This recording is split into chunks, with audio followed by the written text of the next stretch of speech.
Hey, good morning, everybody, and welcome back to Punchline with Corey here and your boy Lozy and our good friend Joe.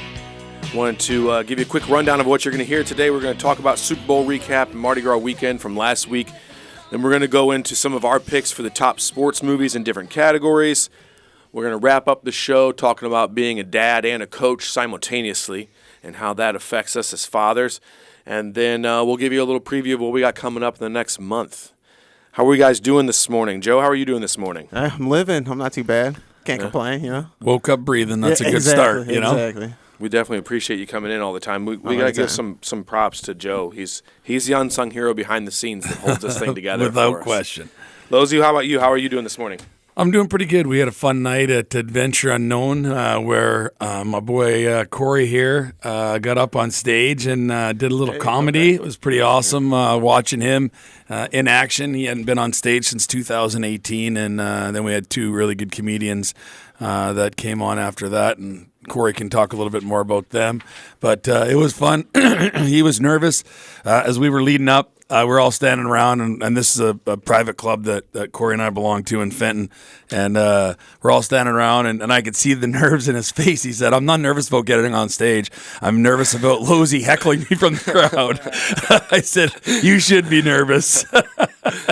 You were nothing but supportive, as I knew that you would be. You had to bust my chops, but it was awesome. It was a great experience, for sure. Lots of fun. What was it like to be up there again?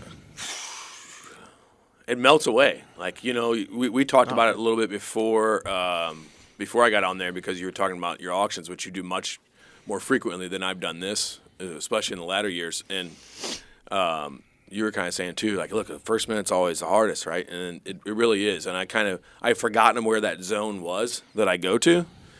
And I took my notebook up there because, like, I'd never done that before, even when I was doing it back in the day. And I was kind of flipping it back and forth. And I'm like, all right, does this paragraph go before this paragraph? And where am I going to start? But then, like, once I slipped into the zone, it was like, psh, done. Like, it just kind of melted away, and it was a lot of fun. And the guys, you know, Max Price was our headliner, and Mike Anthony was there.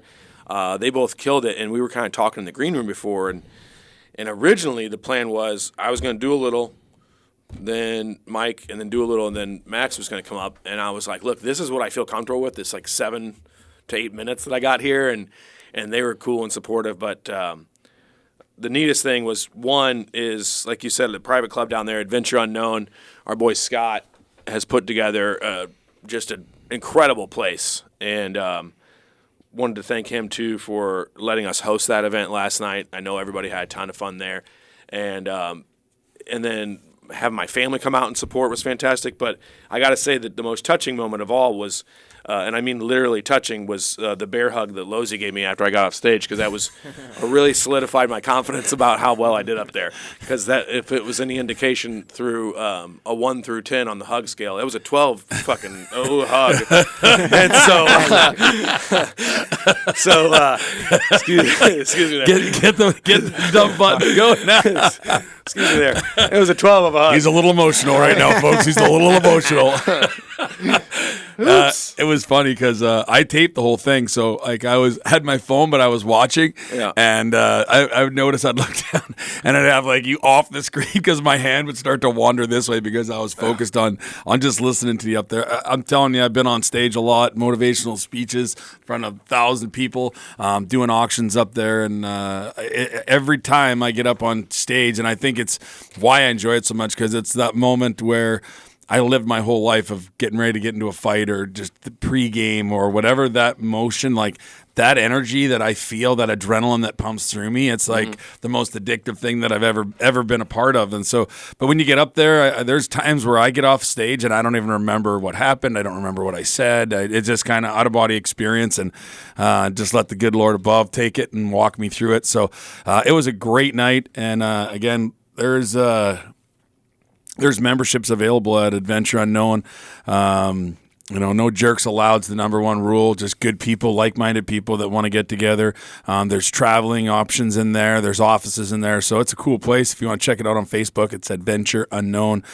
Check it out. It's a cool spot. But Scott does a lot of good things around there, and he's a good dude. So, he actually just texted me. He's going to come to the game with us this afternoon too. So.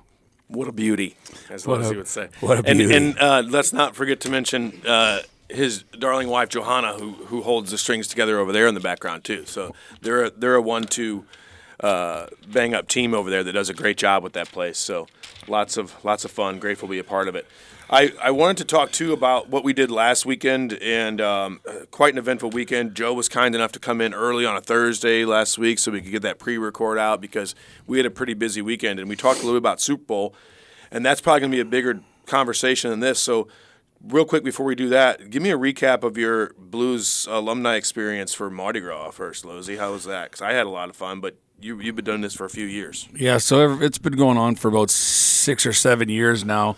Our good friend Tim Worson, who basically runs Mardi Gras Inc., went to the Blues alumni and said, hey, what if we did like a Blues alumni tent and you guys came down and we built you a float? And I'd never been to Mardi Gras before. When I played here, I was playing. So whenever I was done playing, had little kids, and I never really even been down to Soulard much. I didn't really know much about Mardi Gras. And then all of a sudden I get down there, and it is just unbelievable. The amount of fans that come out and hang out in that tent, and then they had the music before. They got the beers are just flowing. There's nothing better than drinking a beer on a Saturday morning at 9 o'clock in the morning. Well, you know my favorite part. It's one of my favorite things to do.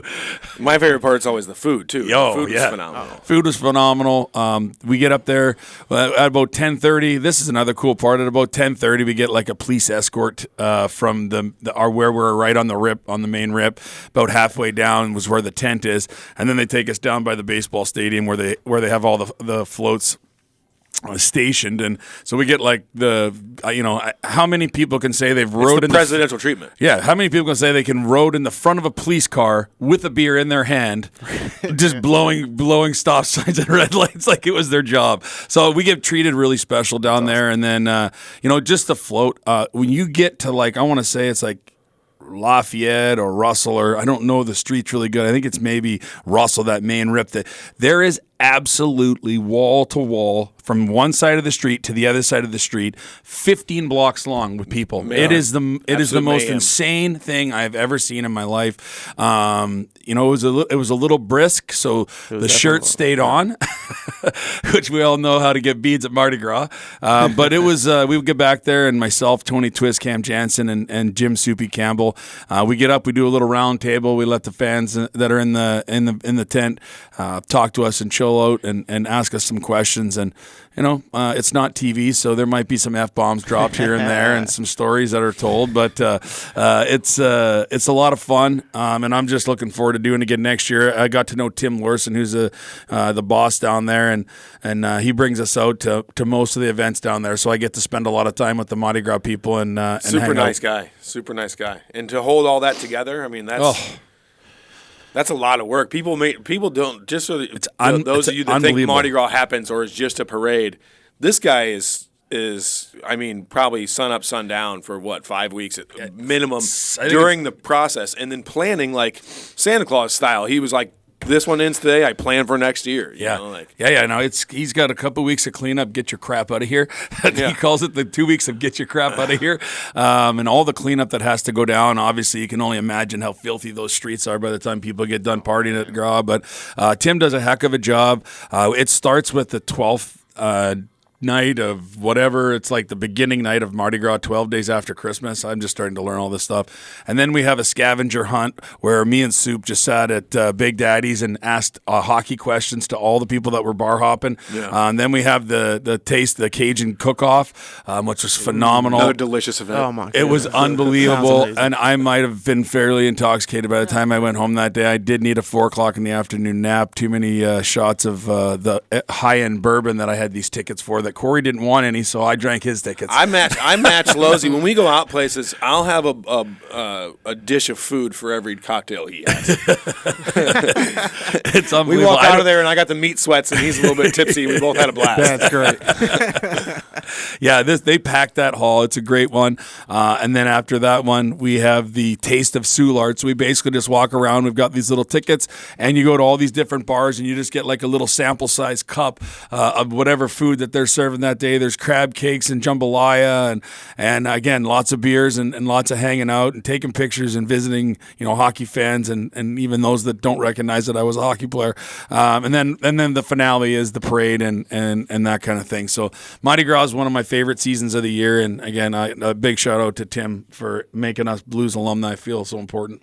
Right on. You didn't go down there this year, Joe. Do you ever venture down there? I do usually, but when I woke up and I saw how cold it was, I was like, yeah, I'm not going to be able to make this one. But I usually go down there, yeah. You're a younger guy, but I think you've reached that point where is it really worth my discomfort to go down here? Not only that, I would have went by myself, and I was telling everybody, like, if no one goes with me, I need a chaperone. Right. If I'm drinking that early, I definitely need a chaperone. I don't care how old I am. Next year, you're coming to the alumni tent with us. How about that? I'm down with that. You down with that? Sure. It's warm. Absolutely. It's nice in there. The beers are free and flowing. It's all good. That's what I need. You definitely You're on need the team. You made the accountability team. buddy. Yeah, absolutely, 1,000%. Accountability. Yeah. Joe. That's one thing I'm good at. If someone has the keys, I never lose the person with the keys. Yeah, we don't want Joe to get kidnapped. Yeah. Want to be the first time. Yeah. No, Corey's my designated driver. It's always good. Yeah. Only time that it slows me down is, like I said, when my belly's Right, glistening with nearly 12 pounds of food or meat, and I got a slow roll on me. So that was there. We did some prop bets. We did some things, but I want to talk about. Is anybody excited that Taylor's team won? Or I like how you put it like that. There's so much scrutiny on the NFL right now with fixed games, and it just absolutely irritates me when people say this. Like, and I know what it takes to become a professional athlete. Yeah. I'm not saying that there's not some. There's always going to be a little bit of crookedness, but to think that these players at any given time, like, are cheating themselves in the game for something better. It just gets or just let up. Yeah, on one it play. just doesn't happen. No. You don't. Crazy stat. On average, you could fit the NFL, Major League Baseball, football, basketball, the four major sports. You could fit 3 alumni of guys that have played one game. That's it, one game. You could fit 3 times of those people in a stadium. So, like, for instance, the Cardinals hold about 45,000 people. Mm-hmm. If you take a look at all the baseball players that have played one game before in the Major League Baseball, you could fit 3 times that group into a stadium. So, for instance, there's 7,600 NHL players that have played one hockey game or more. Got it. Okay. You could fit 3 times that into United Stadium that holds 22,000 people. So what you're saying is the percentage of guys that get there, yeah. It's so crazy to think that somebody would actually be able to cut corners and do things inside of the game when your competitive spirit is so high and your will to win. Like, there's not a guy I know that would say, okay, yeah, here, give me $1 million and I'm going to throw the game and not win my championship that I've been wanting to do since I was 5 years old. Yeah, it doesn't happen. It's not like politics. So, you don't get to the top level because you've got ulterior motives. You get to the top level because you are putting in the work. Yes, and what's the commissioner's name? Goodell, Roger Goodell. Yeah. I don't care how many refs make a no holding call or try and pull something back. At the end of the day, if there's a player out there that's going to make the play, it's going to make the play. And I just don't buy into it. The big impact players are making too much money now, and they don't have to work in the off season. So what guy's going to go to him and say, "Here's $1 million if you throw the game"? He's going to be like, "I'll make that in one game. Why would I do that?" Chris Jones got that for getting a half a sack in the last game of the season. Exactly. So I get the people that want to get out there and live in that conspiracy theory box. And listen, I pay attention to some conspiracy theories like we didn't land on the moon. So I get it. I pay attention to some of this stuff, but there's just no way that you can gather that kind of professional athlete and rig games. It just doesn't happen. So since you said you brought up the moon, have you seen that documentary on Netflix? I don't know if it's on there anymore. And it's about if you're talking about, has it been out for like 5 or 10 years almost? Yeah. It was about the director who made The Shining. Yeah. And how he puts hints in the movie about how he was the one who helped them fake the moon landing. Yeah, it shows how there's like the shadows different. And why would there be wind on the moon? Yeah, exactly. Because the flag looks like it's blowing in the wind. Yeah, like, why would there be wind on the moon? Dude, there is no bigger farce on planet Earth than we landed on the moon. It just didn't happen. The big conspiracy theory that I love is that pigeons are drones, because have you ever seen a baby pigeon? That's a good one. I've seen a lot of baby birds. I've never seen a baby pigeon nest. They're just born like that. Government issued, man. Government issued. That's my favorite one too. And they sit on telephone wires to recharge. I think that's you go a little deeper into that theory. Yeah, that's ridiculous. That is so good. We're gonna have a show on just conspiracy theories. But back to the NFL. I thought it was a great game. First quarter, second quarter. Obviously, defenses came to play, and then just Patrick Mahomes is just too good for anybody. Like, you take a look at what he's doing right now, and again, the way he plays the game is absolutely like never seen before. To think a guy goes to the conference championship and a Super Bowl for his first 6 seasons, 4 Super Bowls, won 3, and 2 conference championship games is just ridiculous. He's already creeping up on records that took other guys 15 years to make. And which you guys let me know last time, because I didn't. You didn't. You didn't. Big sports ball fan over As here. an athlete, can you, because I noticed it on the TV screen, when you look at Pat Mahomes, his confidence level compared to when you saw Brock Purdy on the screen. He's stoic. And his eyes were just so big and wide. Can you, as an athlete, when you're going against somebody like that, can you feel that energy too? It's scary. Like when those guys, the Mario Lemieux, the Steve Yzermans, those are probably the 2 greatest players that I had the opportunity to play against. Nick Lidstrom, same way. Like, he was such a stud. They just have Al McInnes does the same thing. Like, they just have a stoicness about them that's like, just get out of the way. Must be much easier, When Al McInnes was on the ice, we would sit on the bench and be like, hey, it's okay, guys. Al's out there. Not a big deal. No one's getting anywhere. And there was just Go ahead and pull the goalie. Yeah, just, pull the goalie, get an extra attacker out there. Al's out there, No, I don't think we go that far. But, yeah, without question, Joe, there's just you can just tell when a guy's getting ready to take that next step and be better than everybody on the field. And Patrick Mahomes shows that all the time. I liked I've seen it in different individuals throughout different sports on television, but in real life, the one that comes to mind outside of my buddy from high school who was a running back, he used to have like 2 different modes of running, which was insane. My boy Mike Lovelace, it was like he would just go into this robot thing. But Marshall Faulk is what I think of, who I got to see play live a lot, and he had a mode too, where almost like his spine got longer, and he went from like human mode to cheetah mode, and because he wasn't a big dude, for a running back, he was not a big guy, and to play at that level at what he did, he put in a lot of work too, and that was pretty amazing to watch him sometimes. He was awesome, man. He could run the ball, he could catch the ball. He was such a threat. He could probably be a quarterback too. You know what I mean? Yeah. He definitely a great player.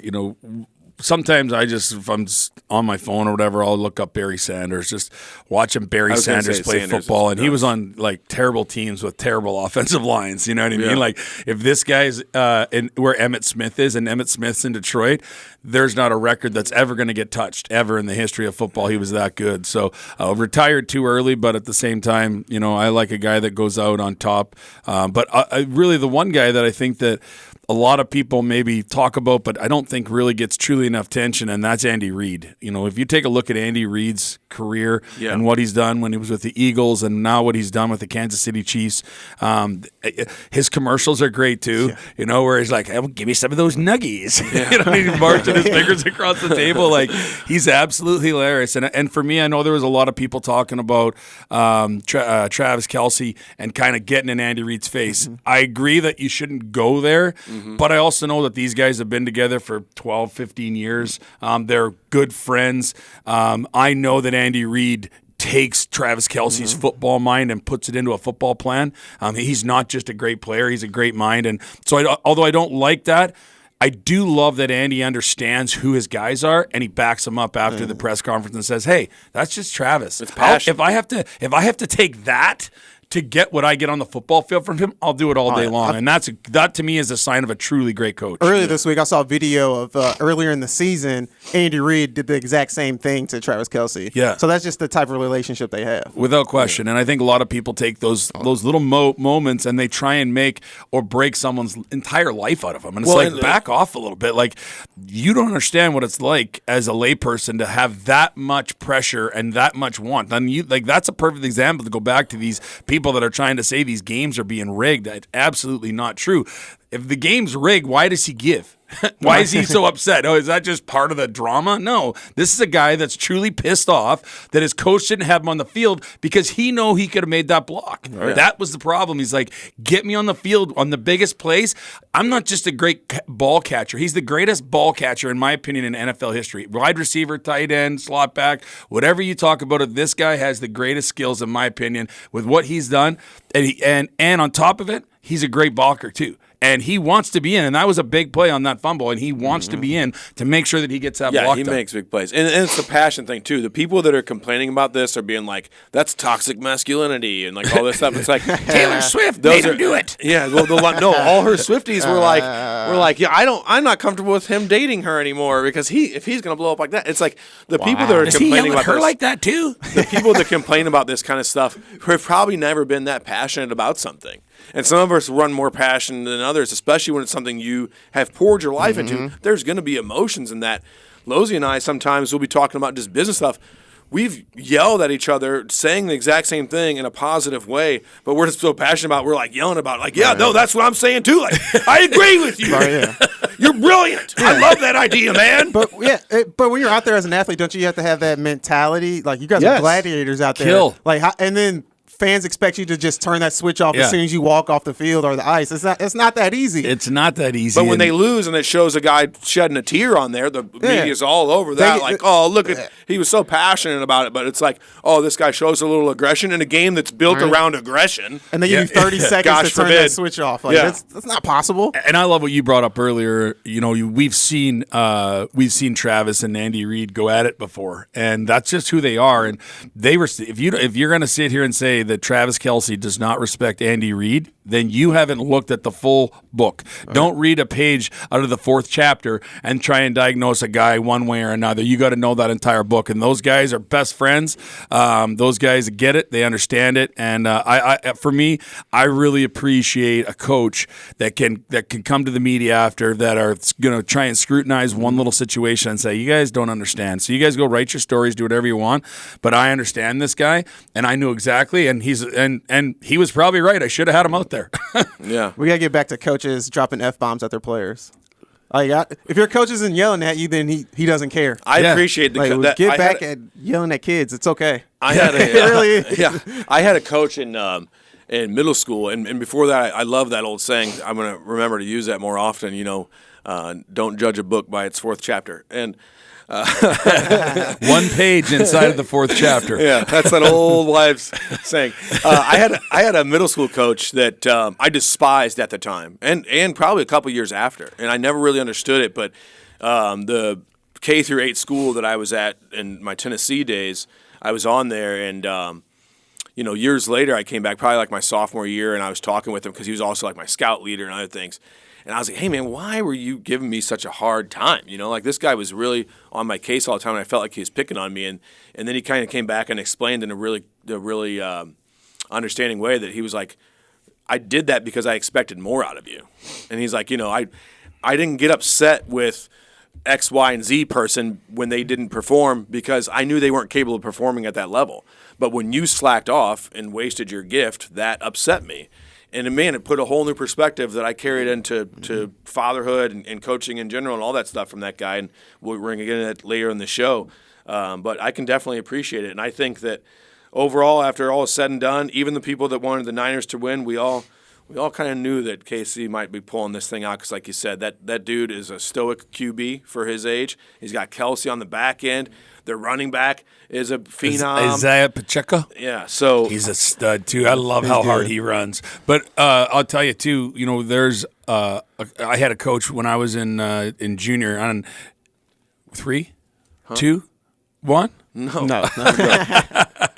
But I had a coach in junior, and I was scoring some goals, and I was doing this kind of stuff, and I'd kind of not stopped fighting, but I hadn't been fighting as much. And I was playing on the first line, and I was playing with Matt Higgins and Chad Hintz, who were 2 of the better players on the team, and I was starting to put up some production, and I hadn't fought in a few games.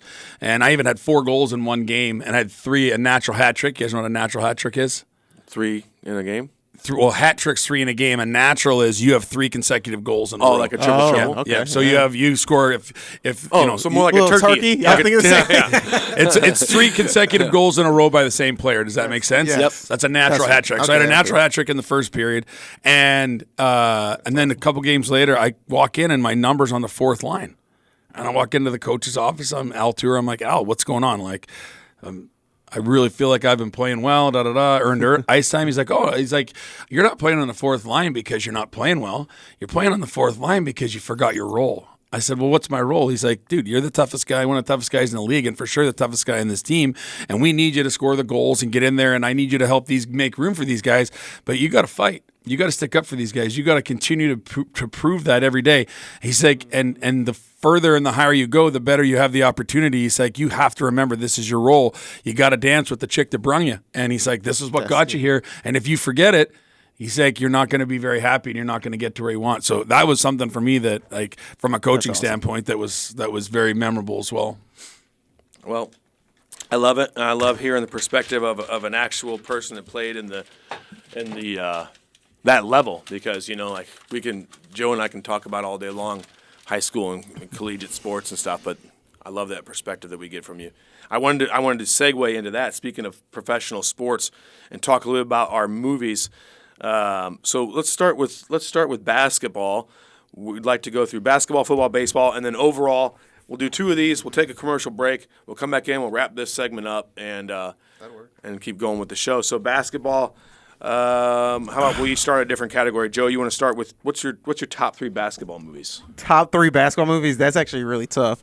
All right, He's Got Game has to be number 1 for me. Jesus Shuttlesworth, Ray Allen in there, Denzel Washington. So that's gonna have to be number 1 for me.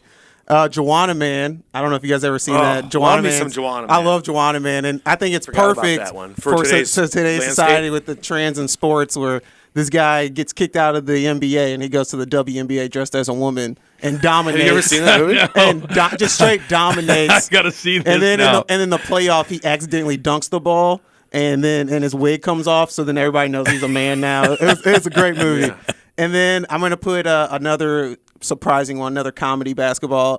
Eddie. I don't know if you've ever seen Eddie. With Whoopi Goldberg. Whoopi Goldberg. No. She's a fan in the stands, and she wins the opportunity to become the coach for the New York Knicks. Wow. So that one's pretty interesting. And then actually, I'm going to throw another one in there. The Sixth Man, another funny comedy good one, basketball one. It's the his brother dies, and his brother dunks the ball in a game in college basketball, falls down and dies. He has a heart attack, I think, or a heart attack or something like that. Yeah, but it was during the game, and then he inhabits the bodies. He becomes a spirit and inhabits the bodies of all the players and makes them better.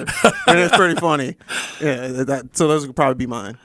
That's pretty good. Haven't seen any of those movies, but I'm gonna put them all on my list. That's why I put them on. That's why I said them, because I knew a lot of people may not have seen them. It's kind of funny. You want to open my horizons. I love that about you, Joe. I'm gonna go with a couple of obvious ones. I love Space Jam. Just mixing cartoons with MJ is just cool, great. You know. Yeah. And then Blue Chips was a great show with Nick Nolte and Shaq. Oh yeah, and Shaq. Blue Chips, great show. Shaq was the college player in there. Yeah. And I'm going to bend the rules a little bit, and it's not a movie; it is a documentary. But without question, the greatest basketball film of all time is Last Dance with Jordan and the Bulls, and that when they recorded that last year, knowing that Krause is getting ready to blow that team up, which I can't even imagine why somebody would want to do that. But Ego. Great show. People were mad at Kroenke, but this guy, he was on a whole new level. The Bulls a month ago to dismantle the best team in NBA history. Jerry Krause night. Yeah, and his widow was there, and they booed his widow. That's how mad the Chicago fans still are about him. That's how much they hate him. Yeah, she's probably waving like. And they just start booing. So. Gosh golly, Mine are White Men Can't Jump is my number 1. That's a good one. Dude, and I used to watch it so much because I didn't have cable, and it was on often, like on TNT and stuff. Love that movie. Love me some White Men Can't Jump. And I used to do a great Rosie Perez impression back in the day, too. Whenever anybody did something stupid, I was like, Billy, why do you got to be so stupid? Spend all our money. That's not bad. In Living Color. She's trying to get on Jeopardy. So, and then the second one, this one's obscure. It's called The Goat. It was one of Don Cheadle's first movies.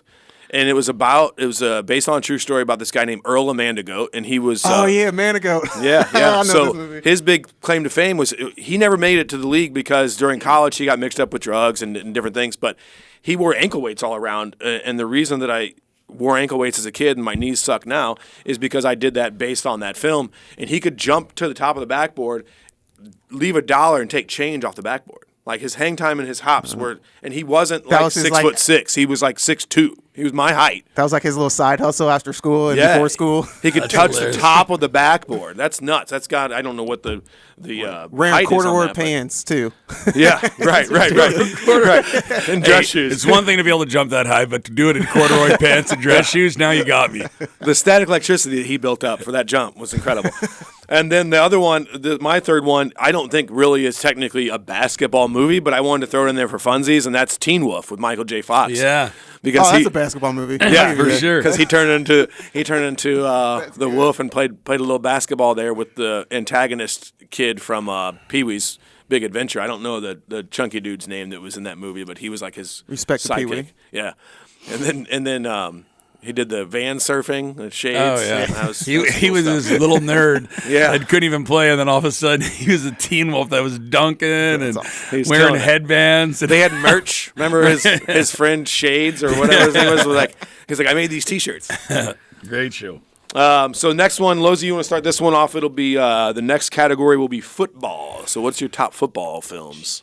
Football, Longest Yard. I love that show. Where they're talking in about jail. shaving points and scandalous stuff. Yeah, it is a great show. Lots of Nellie's in that show. There's a lot of great actors. Adam Sandler. I love Adam Sandler. So you're talking about the newer version? Not the new one. The new one. Sorry. Yeah. So Burt Reynolds was in both, though. Yeah, he was a coach in the other one. Yeah, so, the new one is the one I like. Yeah. I've never really even seen the old one, but I got a feeling they have the same plot and timeline. It's the exact same thing. So basically, Burt Reynolds is Adam Sandler's character. Okay.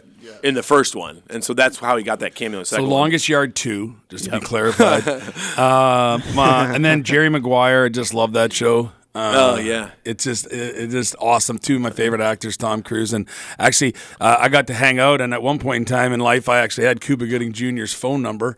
We were bros for my first couple of years in the NHL. Before or during Snow Dogs? I think that was right at about the same time, early 2000s. He was still an A-lister. He was still cool. He still got us into some fun places. So just an unbelievable guy and loves hockey.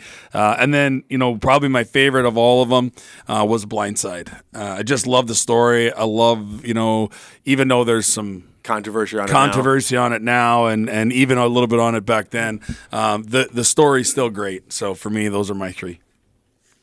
Yeah. You want me to go? Yeah, please do. Okay, my three. I'm going to go with Friday Night Lights. Great the movie. Jamie Foxx, Hello Cool J. I love the TV show, too, also. But, Al Pacino. That's Any Given Sunday. Oh. Friday Night Lights is the high school one. Oh, okay. Yeah. In Texas. Yes. But Any Given Sunday is on my list, too, even though it's... The days of the week. It's actually kind of Cameron Diaz is in it. Yeah, Al Pacino, his little speech. Great show. Yeah, I love that movie. And then... The Replacements, Keanu Reeves. That one's pretty funny. I love that show. The jail scene where they all start singing together is one of my favorite scenes. So that's probably my third right there. And his name isn't it Joe Flacco? It's Joe Flacco. It is. Yeah. I forgot about that. It surely is. Joe that's a good Flacco. One. The kicker smokes cigarettes. Oh yeah, like on the field. He's going out to right kick. before he kicks. He flips it. And another show where a guy took a bribe. Yeah, absolutely. In that show, he that's took how a bribe he got kicked down. Yeah. Oh, I'll put The Last Boy Scout. Does that count as a football movie? Yeah, absolutely. Is that Wesley Snipes? Yeah. And that's at the beginning when he's running down the field and he pulls out the gun and starts shooting. That's It's a crazy movie. Yeah, I like the obscurity ones too. With me, this is very much tells my age. Not that it's old per se, but like these are all pretty much around the same time period of. So Varsity Blues is my favorite. I was just going to say that one. Varsity Blues. Yeah. I love that show with the whipped cream on the boobies. That was awesome. Not necessarily my favorite part. But one of the parts that I hated. Yeah. No, it reminded. So when I lived in Tennessee, I'll reference that is down there. You try out for sports in the spring of your 8th grade year for high school sports. Oh, okay. And there's no regulatory things like there are here in Missouri, so we practiced all summer long. Like we would go, and if you played basketball, it was every other day. And if you played football, it was the days in between. So a few of us who played both, we were just playing all thing. And the games down there at the high school level were televised and on radio, and like it was a big deal. And I hung out with a lot of the guys that played varsity, and my buddies and I would drive around. We did what's called cruising, so we would go like cruising the strip, and we'd start at Sonic, and we'd go around to the park, figure out what everybody's doing that night, and I'll end up at some house party. But it was very much that vibe, and that movie gave me that kind of same feeling, so it was kind of nostalgic for me. I thought they only went cruising in the 70s. Yeah, well, not when you live in a town that only has a duplex cinema. We used to cruise Main Street all the time back in the day. I used to cruise too. It's a small town. This is how small the town was. In our K through 8 school that was just outside of the larger town of Paris, Tennessee, the teachers took school off sometimes because like our science teacher was also a farmer. So during days that were like crop season and stuff, he would be absent, or there would be like a lot of kids that didn't come to school on those days because they were helping farm, like literally farming. That's crazy. So it was a small town still. Necessary Roughness is my next one with Scott Bakula. I don't think I've seen that one. That's good. He plays for the Armadillos down in Texas. Huh. It's a good movie. Gonna have to watch that today. It's kind of a motley crew hodgepodge, like Bad News Bears-esque, get this ragtag team together. And he's a guy that's probably too old to be playing college sports, and they go get him back in because he still had some eligibility, and he becomes like a mentor and stuff for the team. Very cool movie. And then lastly would be this one, mainly because I liked it growing up. My eldest son liked it, and my youngest son, so we've all kind of bonded over it, and it's Little Giants. Yeah. I don't know if you guys remember that with Rick Moranis and oh yeah, absolutely. Yeah, oh, the little giant and the little kid's like flexing in front of the mirror, and he weighs like 30 pounds. But so those are my football ones. I think we're looking at coming back from the break, talking about baseball, hockey, and then our overall picks. Thank you for joining us here on Punchline this morning, and we will be right back. Welcome back to Punchline with Corey, your boy Losey, and our boy Joe here. So we were talking about our favorite sports movies of all time on the first segment that you may have missed and hopefully tuned into. We kind of wrapped up last weekend, talked about the Super Bowl and Mardi Gras and things we did last weekend, how much fun we all had. And then we went into our favorite sports movies. So we talked about basketball, we talked about football. Now we're going to talk about, I'm saving the best for last for a reason. So we went in sequential order. I'll go first on this one. Our next category is baseball movies. So with baseball movies, I'm going to say that my number one is probably a lot of people's number one, but that's a huge category. When I was looking through this category, like there's so many baseball movies, and I think Kevin Costner's in 30% of all of them. That dude's in so many baseball movies. Because Losey was like, "What's that? Do you remember that one baseball movie with Kevin Costner?" And I start listing.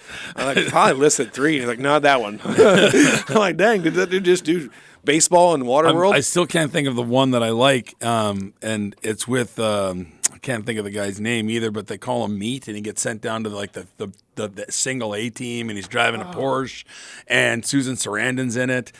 And they call him Nuke LaLoosh. Yeah. Isn't the dude in there the same dude that was in Major League? Who like was the mentor for Bull Durham? Charles Yeah, Sheen? Bull Durham. Bull Durham. Yeah, that was the one I was thinking of. But sorry, I didn't mean to cut you off. No, not at all. He was also in Field of Dreams, The Natural. Like he's in all I'd be of interested them. to see like how many baseball movies Kevin Costner is in. It's got to be 4. T. Yeah. All right, who else? Kevin Costner. He did Dancing with Wolves, baseball movies, Waterworld, baseball movies. Hey, there you go. Waterworld's my movie right there. Yeah. That's top 10 for me. I love Waterworld. It's terrible, but it's great. Yeah. I love that movie. All right, get your movies so out. baseball. I'm getting them out. Sandlot, number 1, right there. Sandlot. It's nostalgic. It's fun. It's the only one my kids would sit through. And me. Kevin Costner's in 5 baseball movies. 5 baseball movies. That's a lot. That's got to be more than anybody else. And that's including people that did sequels. But Sandlot's great. So I liked especially my favorite part of that movie is the when they're playing under the fireworks and they're like 4th of July. And he's like, it's the only time that the jet would stop the game for a little bit and let us kind of watch the fireworks. I love that movie. My second one up is actually what we just kind of referenced is Major League.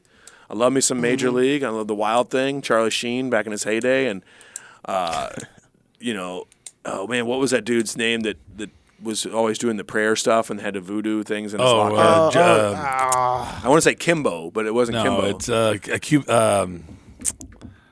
I've watched this show. I'm not kidding. I've watched this show 5,000 times. Yeah.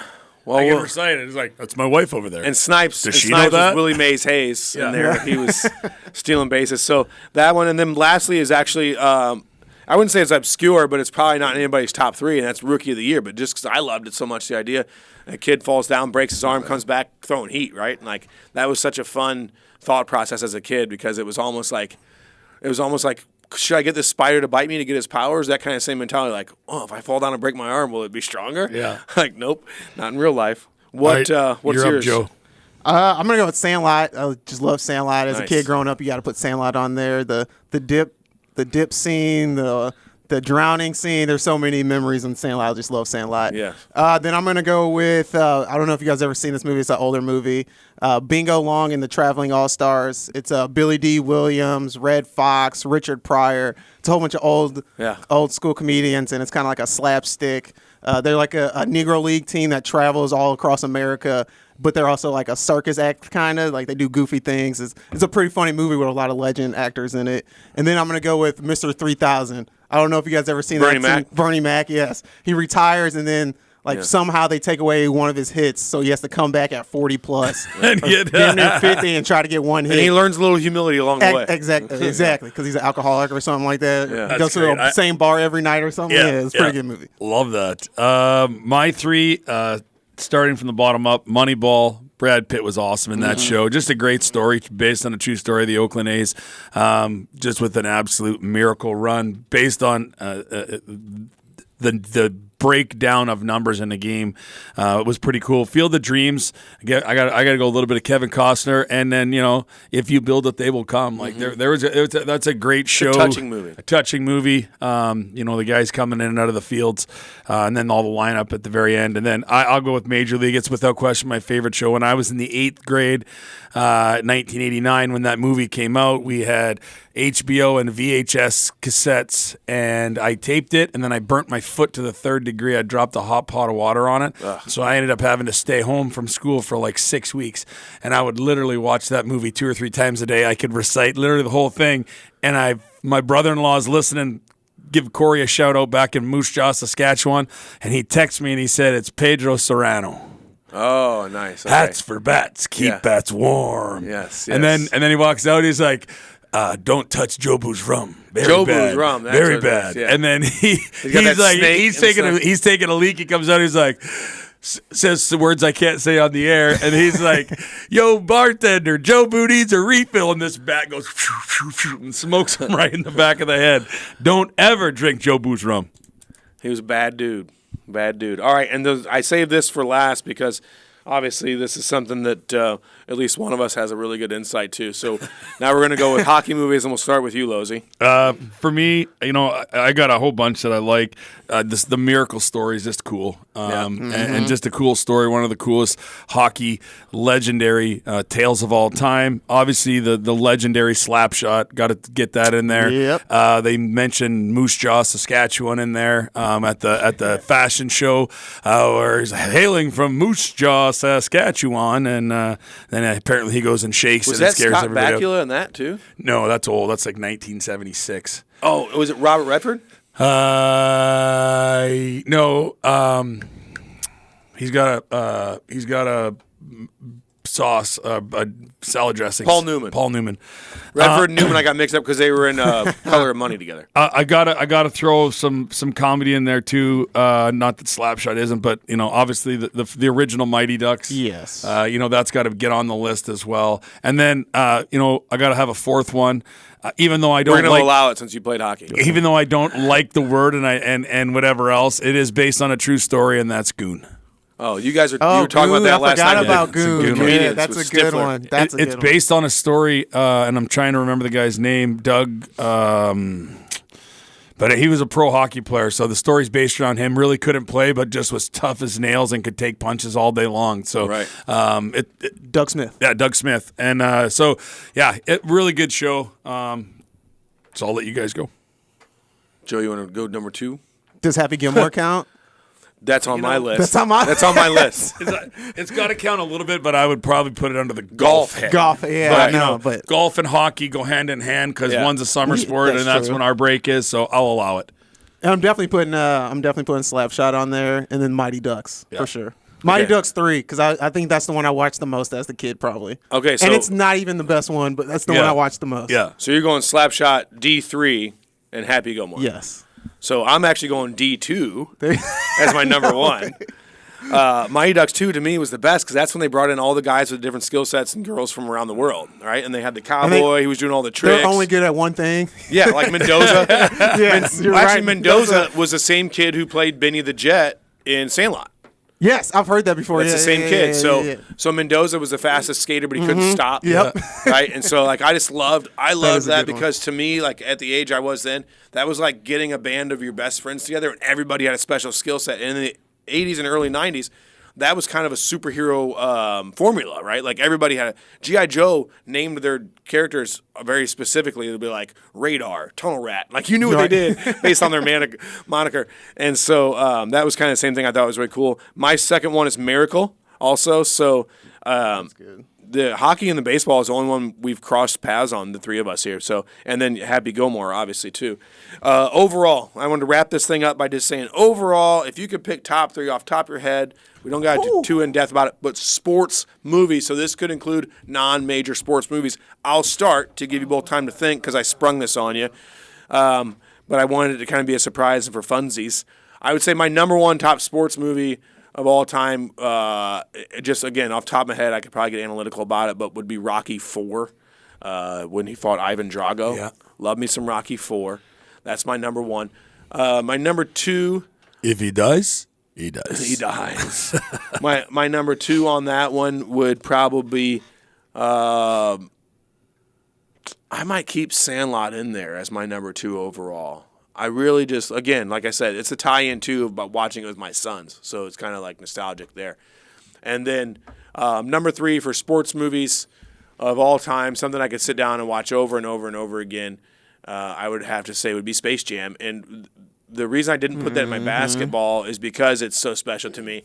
And I used to live, eat, and sleep basketball, like, fourth grade through ninth grade especially, and really obsessed with it. And I had never fallen asleep to music before, but when that Space Jam soundtrack came out, it was right around the time I got this sweet 6-disc changer for my bedroom. And for those of you under the age of 30, you don't know what a CD is. It's a CD. And it used to be like before you could stream music, you'd have to put these things in there, and it was like the third iteration of that. So I used to love falling asleep. I would fall asleep to that soundtrack, which is another reason why I was so disappointed with R. Kelly. But so that's my top three overall. Joe, what do you? My top three overall, I'm probably going to go with $1 Million Baby. Oh, okay. I didn't put that on any of my lists, but that's probably my favorite sports movie all time. Yeah. Then I'm going to go with that one dude, Hilary Swank, is in it? Yeah. I'm going to go with the Green Machine. I don't know if you guys ever saw it, but as a kid, I watched that on repeat. It was a soccer movie. It was a soccer movie about a whole bunch of kids coming together. Yeah, Steve Guttenberg was in it. Yep, exactly. And they made uniforms, and their mascot was a goat. Yep. And they painted the them goat green. green. Yep, Yeah. exactly. Yep. Yeah. That's on my list. And then lastly, I'm gonna go with the Little Rascals. I feel like that counts as a sports movie. Sure. There was a derby race. There's a derby. The whole thing is a derby race. They build a derby cart and everything. So I'm going with Little Rascals. Well, there's a love story in there too, but yeah. A little bit, yeah. It's a rom-com. You got it. Well, I'm putting Little Rascals in there too. All right, I'm going to go. Obviously, I've already listed a bunch of movies that I do like. One that I've got to put on there, again, Kevin Costner is one of my favorite actors. Tin Cup, great show where he's unbelievable golfer and sits there and drops balls and tries to just lay up, man. Just lay up. What are you doing? Where they keep hitting him in the water? Yeah, he keeps handing him balls, and then he finally gets the ball on the green. And Marin was his caddy? That was his caddy. And then I'm getting some help from my brother-in-law back home right now too, which he just brought up a couple that I want to mention. 8 Seconds with Lane Frost, the story of Lane Frost, bull rider. No, bull riding. Okay. Great show, 8 Seconds. Really, really good. Really good show. And then I got to put a little Will Ferrell in there. We got to go Talladega Nights. When you said it first, I thought you were going to say Tropic Thunder, and I was like, Tropic Thunder. Talladega Nights is literally one of the greatest shows ever, man. I'm on fire. That one's good. That one's put me out with your magic. Big Lebowski. No one said that one. For bowling? For bowling. Yeah. Kingpin's another good Kingpin, bowling. Kingpin's another great show. Woody Harrelson did that. We should have guests on and talk about just different movies one day. That's a great topic to go on today. We barely have any time to talk about coaching. About 5 minutes. It's like, let's just keep talking about movies. We'll talk about coaching. We'll save it. You can always do that. We don't have to go there now. Well, let's break this down then. So with golf movies, when I started doing a little research on this, I'm really surprised how many golf movies there were. Right, when you first think of it, like off the top of your head, everybody's like, "Oh, Caddyshack was pretty cool. Happy Gilmore was neat," But there's a lot of other movies that involve golf that I wasn't aware of. And one of the things that I didn't like that they do is, what do you got over there, Joe? You just saw something that shocked you. Yeah, Will Smith. The Legend of Bagger Vance. I forgot about that movie, Totally was Shia LaBeouf in that movie, or was Shia LaBeouf in a different golf movie? He was in a different golf movie. That was that Will the Smith greatest game ever played with Shia LaBeouf? I believe so. I'm looking at it right. Nope, that's not it. I was just shocked how many there are, but it's because I'm not into that genre. So, and then soccer. Jeez, there's so many. I know, right? I thought there was like maybe 5 golf movies. There's a bunch. Oh, what's that South Africa rugby movie? Have you seen that one? That one's really good too. What's that? Matt Damon and Invictus. That one was really good. Yeah. I've never seen that. No, that was really good. Why can't I think of his name? Morgan Freeman plays Nelson Mandela. Nelson Mandela. And now South Africa comes together because they were like the underdog in the rugby cup. It's basically pretty good, actually. The rugby version of Miracle. Yes. Because that game brings the country together after Nelson Mandela's release. It's after his release, correct? I think it was once he becomes president.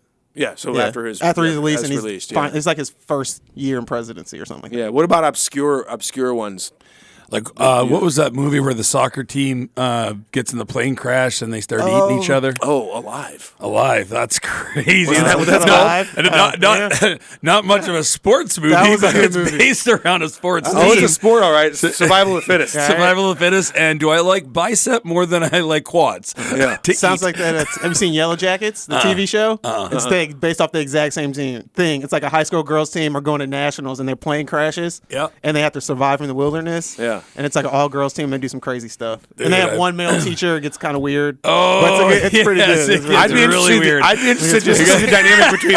It's really weird. So they get trained on an island? Joe's like, it's all girls like, except there's one male teacher gets super creepy at the end. It's like in the mountains in Pennsylvania. They're of age. And it's like the manager who's like the fugly-looking girl. So it's both mountains. Then. Yes. You know what I'm saying? A little frumpy kind of. Yeah. And frumpy and fugly. Those are two of my new favorite words, Joe. I love you. The coach gets hurt, so she's like nursing him to health, and she kind of falls in love with him. And she like tries to take advantage of him while he's asleep. It gets pretty weird. It gets weird, but it's a good show. It sounds weird. I'd be interested to see the contrast then all-female team stranded, all-male team stranded. How that would go? Yeah. Yeah, like I'm interested to see that movie now because with the dudes, it was like, all right, well, he's been asleep for like 30 hours, so he's probably dead. Let's cook him up.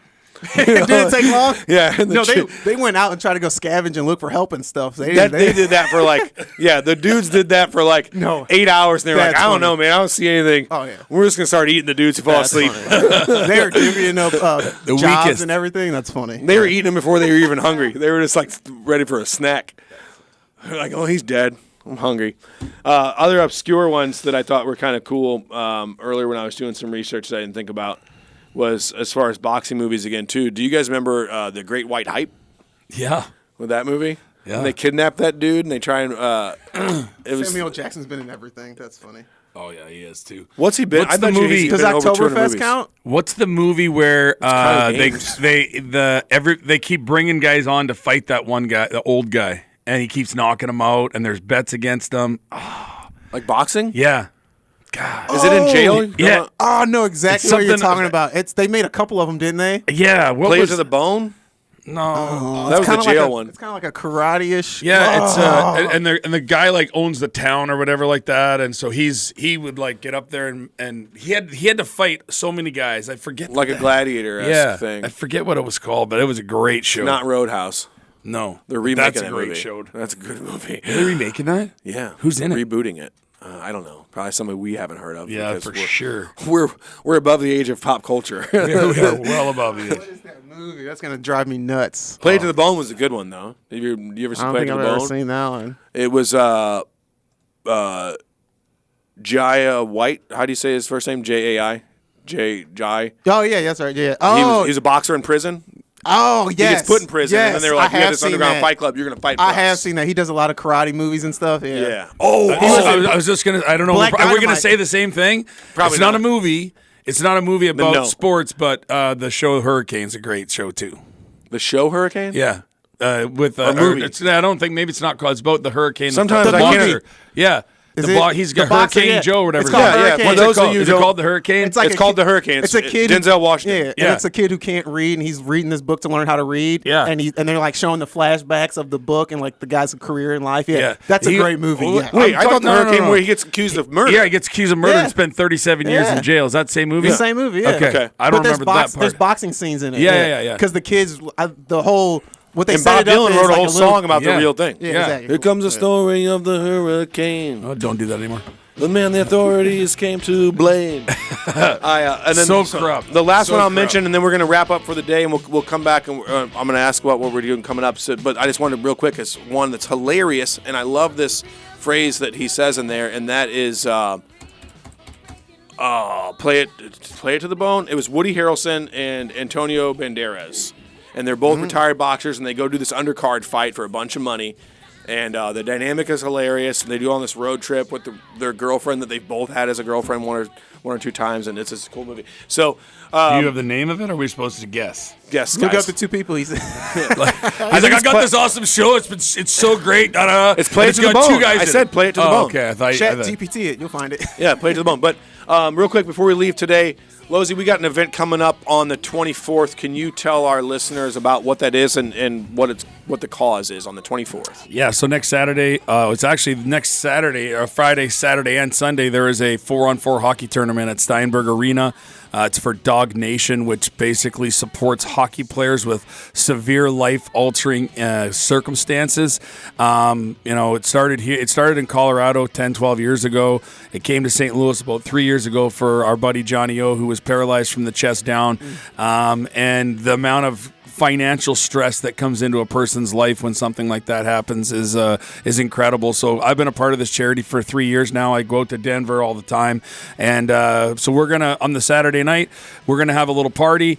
We still have a few tickets available. Go to Reed Low 34 Facebook page, and we will. You can kind of see the details. There's a place to purchase tickets, and you can get Corey's cell phone and email her on there. But me, Tony Twist, and Cam Jansen are going to be up on stage breaking down our live fights on TV, so it's going to be pretty cool. Food and beverages all included. So yeah, we're hoping to raise some more money for these guys and just kind of piggyback something on the golf tournament. So if you're interested, come on out, have some fun. And boys, I appreciate you guys today. Joe, you coming in on your day off and hanging with us. Anytime. And Corey, you're just general spunkiness. Cool story, Corey. You can say your last name too, you know. I don't want them to know my government name. Good move. Let's wrap it. Oh, that's a wrap. All right, thank you guys. We will see you next Saturday, or listen to you next Saturday, and talk at you then. Bye.